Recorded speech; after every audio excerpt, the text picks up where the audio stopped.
Salut. Aujourd'hui, on va aller dans le psaume 20 et le thème c'est que qu'il te donne ce que ton cœur désire. Waouh, c'est un très beau thème parce que il y a plein d'éléments comme ça des points que je vais te laisser aujourd'hui. En introduction, je vais te dire que qu'il te donne ce que ton cœur désire, c'est que Dieu dans toute sa préscience a conçu l'homme pour ne pas souffrir.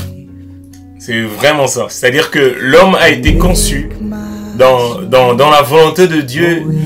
L'homme a été conçu pour vivre pleinement, pour être satisfait pleinement. C'est-à-dire que l'homme a été conçu pour faire des choses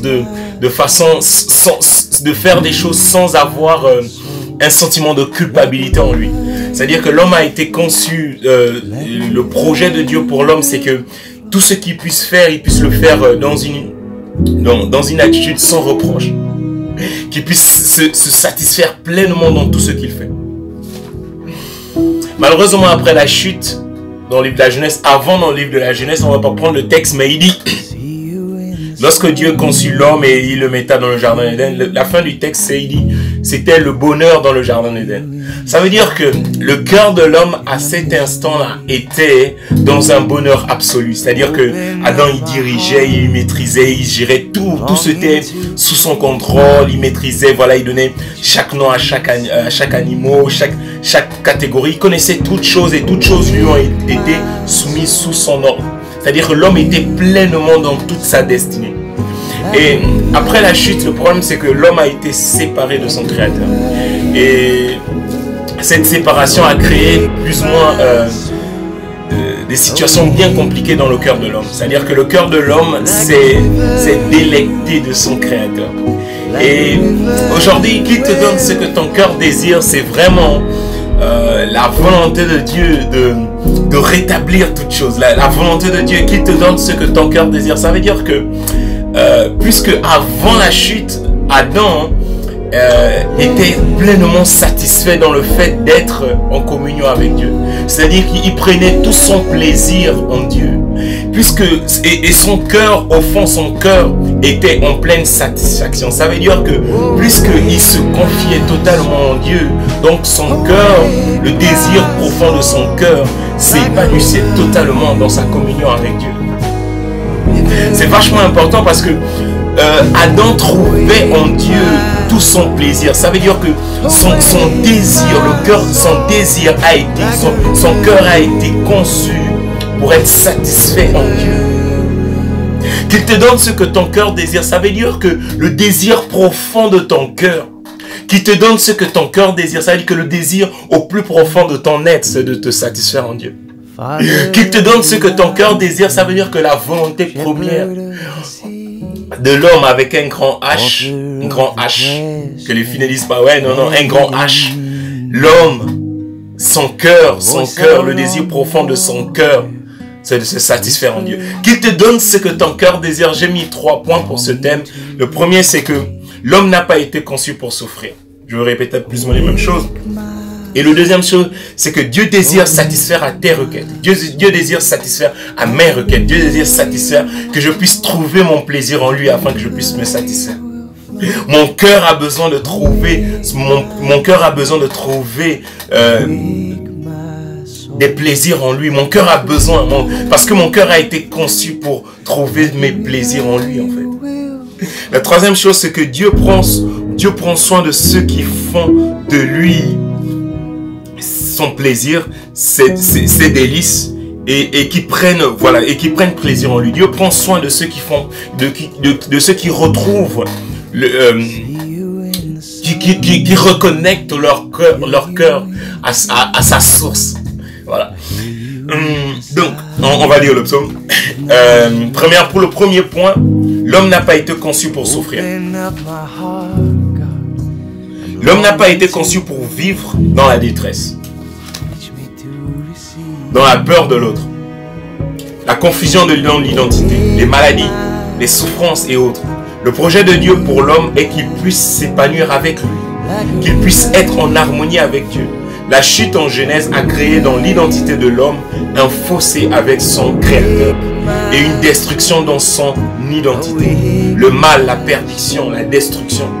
L'homme n'a jamais été conçu pour faire le mal. Et cette situation est une détresse pour lui.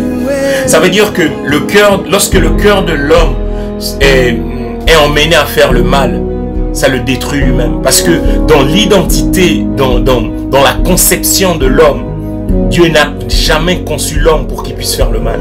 Dans l'identité de l'homme, il a été conçu pour faire le bien. Dans l'identité de l'homme, il a été conçu pour voir les choses, oui, pour voir la vie en rose, ouais, oui. On n'est pas dans, oui, pour voir la vie dans un monde de bisounours, oui.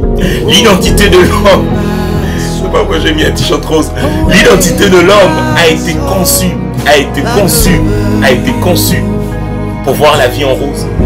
L'identité de l'homme a été conçue pour voir le bonheur partout. L'identité de l'homme a été conçue pour faire le bien. L'homme se détruit lorsqu'il fait le mal.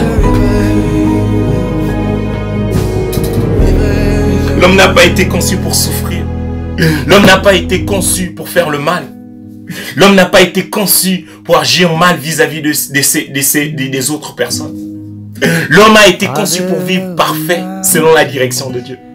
L'homme se détruit lorsqu'il s'éloigne de son créateur parce que c'est son créateur qui lui dévoile la manière à laquelle il doit se tenir vis-à-vis des autres. L'homme a été conçu pour vivre parfait sur la terre avec la direction de Dieu. Ça rejoint plus ou moins ce que j'ai dit dans le psaume 19. Mais l'homme a été conçu pour ça. Pour vivre dans la perfection. Pour concevoir toutes choses dans la perfection. Pour aimer pleinement. Pour aimer totalement. C'est que dans toutes choses qu'il fait, il apprécie et il aime et il déverse totalement tous les plaisirs qu'il trouve en Dieu dans tout ce qu'il manipule. Parce que Dieu, le créateur de toutes choses, a conçu toutes choses pleinement dans la joie et dans le plaisir et dans le désir de le faire. Oh, ça veut dire que il y a plein de choses à dire là-dessus. La deuxième chose, c'est que Dieu désire satisfaire tes requêtes. Là, on va lire déjà le psaume 20 et on va voir que puisque nous sommes dans une situation de détresse vue à la chute d'Adam et Ève, et que Dieu, son projet, c'est de nous sortir de cette situation-là. Il l'a fait au travers de la personne de Jésus. Et nous acceptons cette réalité-là parce qu'au plus profond de notre cœur, nous ressentons la présence de cette dimension-là au plus profond de notre cœur. Et c'est un peu ça qu'on va poursuivre dans le psaume 20 et comprendre comment Dieu veut satisfaire cette dimension-là au plus profond de notre cœur. Et que nous allons comprendre que notre cœur, au fond, il y a quelqu'un qui a dit... le cœur a ses raisons que la raison il ignore.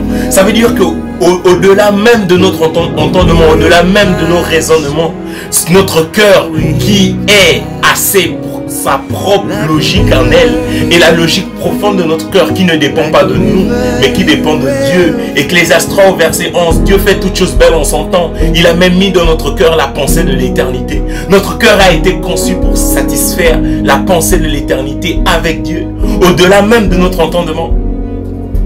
Que l'Éternel te réponde lorsque tu es dans la détresse. Que le nom de Dieu de Jacob te protège.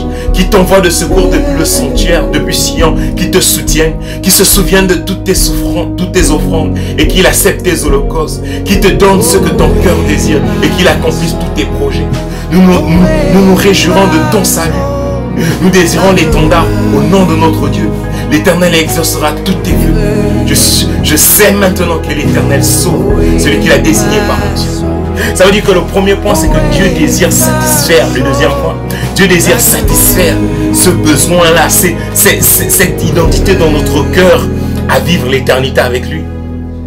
Ton cœur aussi, qui ne dépend pas de toi.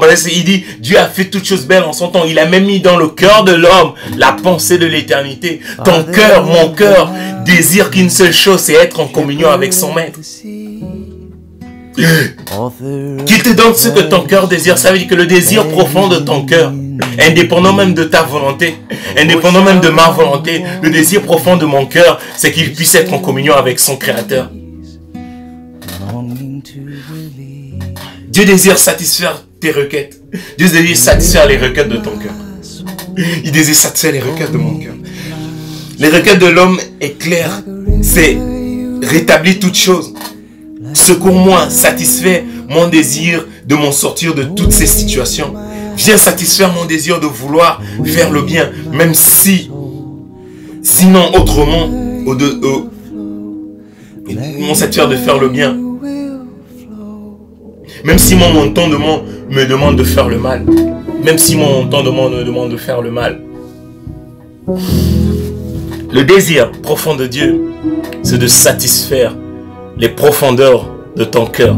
Et Proverbe 4, verset 23, garde ton cœur plus que toute autre chose, car c'est de lui viennent les sources de la vie. Les sources de la vie sont incrustées dans le cœur de l'homme. Et la connexion avec son maître permet tout simplement d'ouvrir des fleuves d'eau vive où il remplit notre cœur. La Bible dit, c'est de la profondeur du cœur que la bouche parle. La vie et la mort sont au pouvoir de la parole. Mais les paroles méchantes, les paroles qui ont pour ordre de blesser, c'est tout simplement un cœur qui n'est pas connecté à la source de la vie. Parce que la vie et la mort sont au pouvoir de la parole. Ça veut dire que toutes paroles qui sont destructives, elles ne sont pas connectées à la vie. Parce que les paroles qui sont constructives, elles viennent seulement de la vie. Tu peux pas t'imaginer ces choses-là. Mais seulement la seule manière de comprendre que la vie et la mort sont au pouvoir de la parole, seulement si notre cœur est connecté à la source de la vie. Ça veut dire qu'autour de nous, dans tout ce qu'on va faire, dans tout ce qu'on va dire, dans tout ce qu'on saura, dans tout ce que nous allons prononcer, ce seront des paroles de vie. La vie, elle est plus que notre cœur est connecté à la source de vie. Qu'il te donne ce que ton cœur désire. Ça veut dire que ton cœur ne désire qu'une seule chose, à faire le bien. Ton cœur désire qu'une seule chose, à construire. Ton cœur désire qu'une seule chose, à aider. Ton cœur désire qu'une seule chose, c'est à bénir. Ton cœur désire qu'une seule chose, c'est de satisfaire les besoins que Dieu a mis dans toute sa volonté, dans toute sa grandeur au plus profond de ton cœur. Il suffit juste de les connecter. Je peux pas m'imaginer mon cœur, je ne peux pas m'imaginer ma vie, je ne peux pas m'imaginer ce que je suis sans la connexion de mon cœur à mon Créateur. L'homme se détruit lorsqu'il s'éloigne de son Créateur. L'homme se détruit lorsqu'il dit à son cœur, voilà, cherchons dans autre chose. Regardez un peu la suite dans le psaume. Il dit, les uns s'appuient sur les chars, les autres sur les chevaux. Nous célébrons l'Éternel notre Dieu. Les uns s'appuient sur les chars. Jésus dira, là où est ton cœur et ton trésor. Tu peux t'appuyer sur plein de choses. Tu peux t'appuyer sur plein de paramètres. Des rangs sociaux, l'argent ou bien toutes sortes de choses que tu peux t'appuyer. Toutes ces choses-là ne pourront jamais, ou des facultés intellectuelles, toutes ces choses-là ne pourront jamais satisfaire les plus profonds, les désirs de ton cœur, qui ne dépendent même pas de toi. Dieu fait toutes choses belles en son temps. Dieu fait toutes choses belles en son temps. Il a même mis dans le cœur de l'homme la pensée de l'éternité. Bien que l'homme ne puisse pas saisir tout ce que Dieu a fait du début jusqu'au commencement. Ça veut dire que ça ne sert à rien de s'appuyer sur autre chose que sur lui seul. Ça ne sert à rien de connecter notre cœur sur d'autres choses que simplement à se connecter sur lui et rien seul. S'encourager aujourd'hui et dis-toi une chose. Qu'il te donne ce que ton cœur désire. C'est l'appel de Dieu sur ta vie. C'est l'appel de Dieu sur ma vie. Notre cœur n'a qu'un seul unique désir. C'est d'être en communion avec son Créateur. L'identité de l'homme se construit, prend toutes ses formes lorsque elle est en symbiose, elle est en harmonie avec la source de la vie. Ciao.